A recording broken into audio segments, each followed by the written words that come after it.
Eh bien, si tu veux que Dieu, le puissant, le sage, Al-Fattah, celui qui ouvre les portes, t'ouvre les portes, kun fattahan kama fataha Allahu alayk wa ahsin kama ahsana Allahu alayk.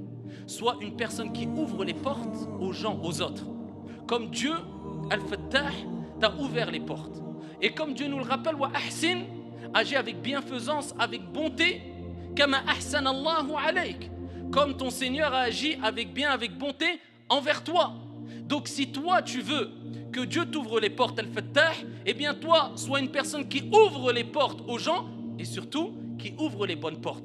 En bref, comme le prophète alayhi salam l'a rappelé dans le hadith rapporté par Ibn Majah, bisanadin Hassan, selon Anas ibn Malik radiyallahu anhu arda, sois une clé du bien.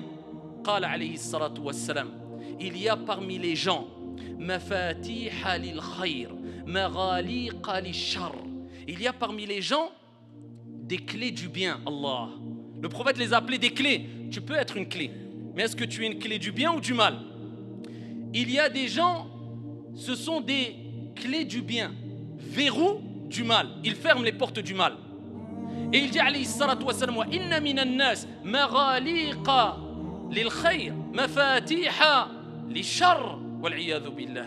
Il y a des gens qui sont des clés, mais des clés de quoi? Des clés du mal, verrous du bien. Ensuite, il dit alayhi salatu wassalam, Fatouba, bonne nouvelle à celui à qui Allah Jalla wa Ala a mis entre ses mains les clés du bien. Allahumma ja'alna minhum. Et il dit Waylun, malheur à celui à qui Allah Tabaraka wa Ta'ala a mis en ses mains ou dans ses mains les clés du mal. C'est-à-dire, si toi, tu veux être une clé du bien, il faut ouvrir les bonnes portes. Et pour cela, pour être une clé du bien, et pour pouvoir ouvrir les bonnes portes et être un verrou du mal, c'est-à-dire un verrou de la fitna, des problèmes, du mal, des choses qui déplaisent à ton Seigneur et au prophète alayhi salatu wassalam, eh bien, il faut agir avec ikhlas, sincérité. Il faut agir avec basira wa ilm, clairvoyance et science et expérience. Sinon, tu vas penser que c'est la bonne porte, tu vas ouvrir la mauvaise porte et tu vas faire plus de dégâts qu'autre chose. Donc, tu dois déjà, toi, réviser ton intention, premièrement. Deuxièmement, acquérir de la science bénéfique qui te permettra de distinguer entre le bien et le mal, loin de toute émotivité ou passion.